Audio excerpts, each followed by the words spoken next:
Hello friends, आज हम बनाएंगे होममेड ग्रेनोला बार। आप देख सकते हैं कितने अच्छे से तैयार हो गए हैं। यही आप अगर बाजार से खरीदने ले जाएंगे तो बहुत महंगे पड़ेंगे, क्योंकि इसमें नट्स होते हैं। तो नट्स में थोड़े महंगे ही होते हैं, इसी की वजह से बाहर आपको महंगा मिलेगा। लेकिन यही चीज़ आप घर में बनाएंगे तो आपको काफ़ी इकोनॉमिकल पड़ेगा। इसमें कोई केमिकल्स नहीं होंगे, कोई प्रिजर्वेटिव नहीं होंगे। आप अपने हिसाब से इसको कस्टमाइज भी कर सकते हैं। कोई चीज़ आपको पसंद नहीं तो आप उसमें हटा सकते हैं, कोई चीज़ आपको ज़्यादा पसंद है तो आप वो ज़्यादा डाल सकते हैं। तो कस्टमाइज करके आप इसको बना सकते हैं। मैं आपको आगे बताऊंगी जब मैं इसको बनाऊंगी कि इसको कैसे कस्टमाइज करना है, कौन सी चीज़ बढ़ा सकते हैं, कौन सी कम कर सकते हैं। आप उसी के हिसाब से इसको बना लीजिएगा। मैं आपको बता दूं इसको कौन कौन खा सकते हैं। इसको हर कोई खा सकता है, चाहे बच्चे हों, बड़े हों, बूढ़े हों, कोई भी इसको खा सकता है। जो लोग वेट मैनेजमेंट में हैं या फिर वेट लूज करना चाहते हैं उनके लिए परफेक्ट है। बॉडी बिल्डर्स के लिए बहुत अच्छा है ये ग्रेनोला बार। जिम से आने के बाद आप इसको ले सकते हैं, या फिर आप कभी कभी ऑफिस से आए हैं, बहुत थके हुए हैं, कुछ खाने का मन है लेकिन कुछ ऐसी चीज़ नहीं खानी है जिससे कि वेट बढ़े, तो आप उस टाइम में भी ये ले सकते हैं। इंस्टेंट है, आपको एनर्जी मिलेगी और हाई फाइबर है क्योंकि ओट्स हैं।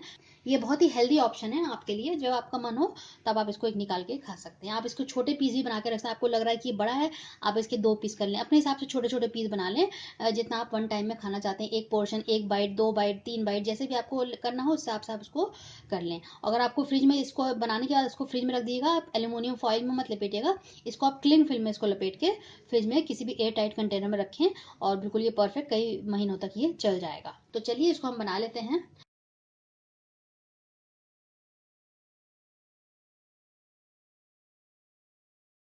तो चलिए मैं आपको बता देती हूँ कि मैंने क्या क्या इंग्रेडिएंट्स लिए हैं ग्रेनोला बार के लिए।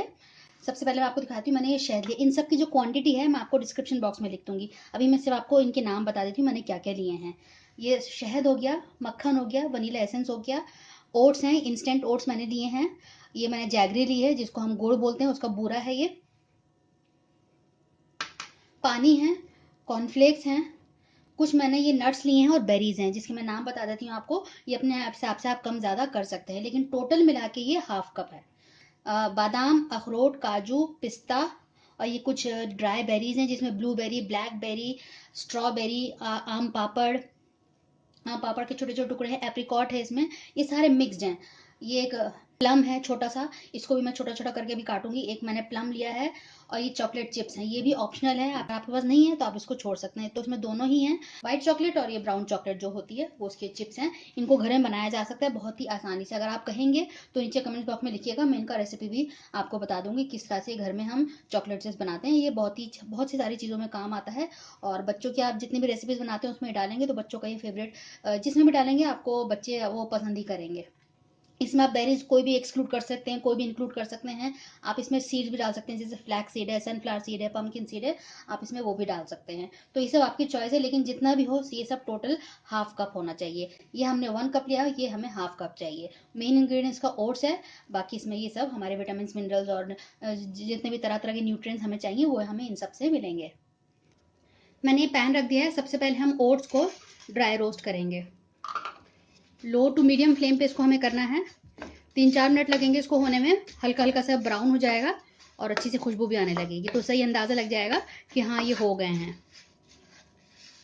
मैंने ओट्स की और भी रेसिपीज डाली हुई हैं, ओवरनाइट ओट्स, और एक और मैंने वीडियो डाला है जिसमें मैंने डिफरेंस बताया है कि रोल्ड ओट्स कौन से होते हैं, स्टील कट ओट्स कौन से होते हैं, क्विक ओट्स कौन से होते हैं, इनमें क्या डिफरेंस है, किससे क्या फ़ायदा है, उसका पूरा एक वीडियो मैंने, उसमें काफ़ी इन्फॉर्मेशन आपको मिलेगी, तो आप वो वीडियो भी मेरा देख सकते हैं।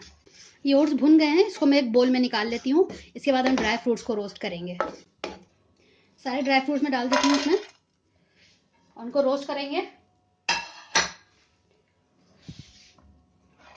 ये एक बड़ा सा रह गया, इसको मैं काट देती हूँ।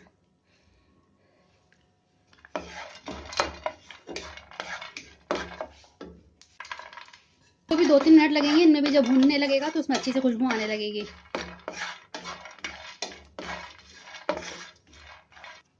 नट्स भी रोस्ट हो गए, अब इनको मैं निकाल लेती हूँ।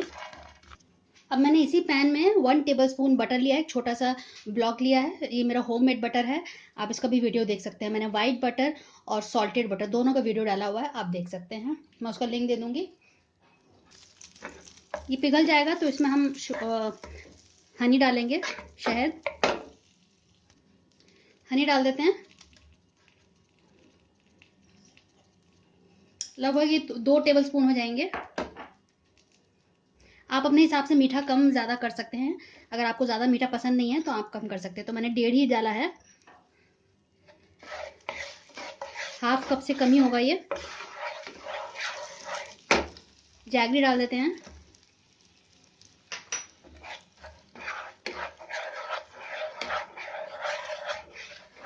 इस सबको बिखरने देते हैं।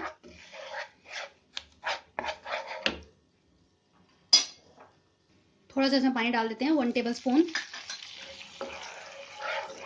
और एक सोल्यूशन तैयार हो जाएगा अच्छा सा, जिससे हम जो हमारे जितने भी ड्राई इंग्रेडिएंट्स हैं इसको हम उसको कोट करेंगे। तो उसको थोड़ा पकने देते हैं, बस ये सारे पिघल जाए। Half tea spoon vanilla essence डाल रहे हैं। अभी सारी चीज़ें पिघल गई हैं, मैं फ्लेम को ऑफ कर रही हूँ। और सारे मैंने जितने भी ड्राई इंग्रेडिएंट्स हैं उनको मैंने एक बोल में डाल दिया है। कॉर्नफ्लेक्स है, जितने भी बेरीज हैं और ओट्स हैं, वो सब मैंने एक बोल में इकट्ठा कर लिया है। अब ये सॉल्यूशन मैं डायरेक्ट उस पर डाल दूंगी।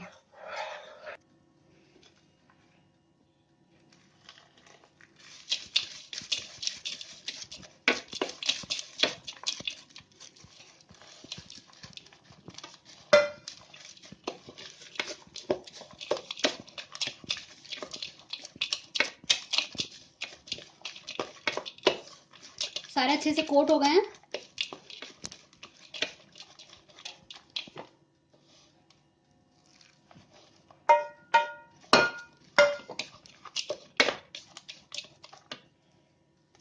मैंने एक ये ट्रे ले ली है, ये अवन की ही ट्रे है। तो उसमें मैंने ये पार्चमेंट पेपर डाल दिया है। ये बटर पेपर से ज़्यादा अच्छा रहता है, इसकी क्वालिटी बहुत अच्छी होती है। इसको हम रीयूज़ भी कर सकते हैं। तो आप पार्चमेंट पेपर ही लीजिएगा, बटर पेपर मत लीजिएगा। अब मैं इस पर ये स्प्रेड कर देती हूँ सारा मिक्सचर।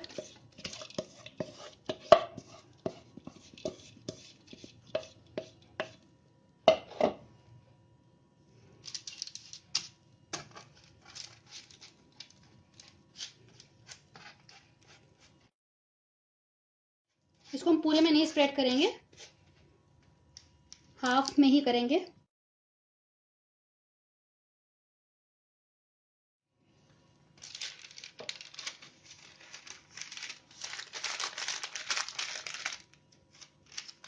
मैंने एक ग्लास ले लिया, आप कोई भी कटोरी ग्लास कुछ भी ले लीजिए, और नीचे से बिल्कुल फ्लैट हो। इससे हम थोड़ा सा इसको लेवल कर लेंगे।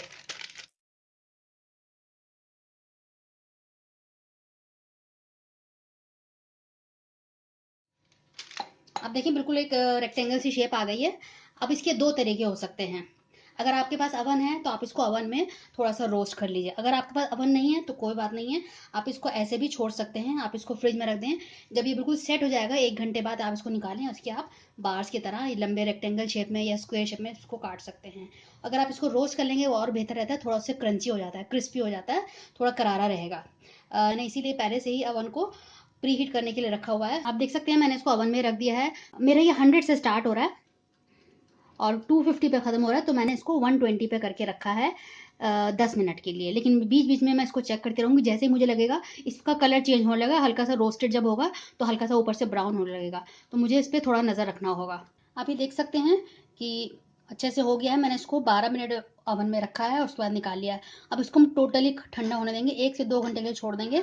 जब ये बिल्कुल ठंडा हो जाएगा तब इसके हम बार्स काटेंगे। और मैं आपको दिखाना भूल गई थी, मैंने चॉकलेट चिप्स इसके ऊपर स्प्रिंकल कर दिए थे। 1 घंटा हो चुका है, बिल्कुल ठंडी हो चुकी है। अब हम इससे काट लेते हैं पिज़्ज़ा कटर से, या आप इसको जैसे मर्जी चाहे काट सकते हैं, छुरी से भी आराम से कट जाएगा। तो जितना मर्जी आप चाहे रेक्टेंगल शेप चाहते हैं या स्क्वायर शेप चाहते हैं, आप उस हिसाब से इसको काट लेते हैं।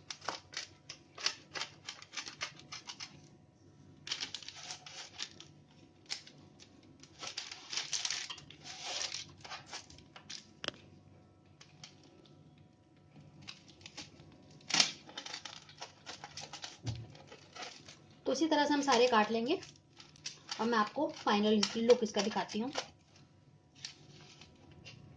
अब देखिए कितना परफेक्ट तैयार हुआ है।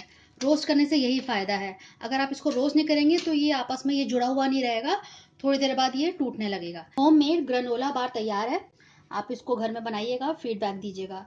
तो अगर आपको मेरी ये रेसिपी पसंद आई हो तो नीचे लाइक बटन ज़रूर दबाइएगा, हमारा बड़ा हौसला बढ़ता है और अच्छा लगता है कि आप हमारी रेसिपीज़ को ट्राई कर रहे हैं। और फीडबैक ज़रूर दीजिएगा कि आपने बनाया तो कैसे निकल कर आया। एक पिक्चर लेके आप हमारे फेसबुक पेज पे डाल सकते हैं, हमें टैग करके, शहलाज दस्तरखान पे टैग करके।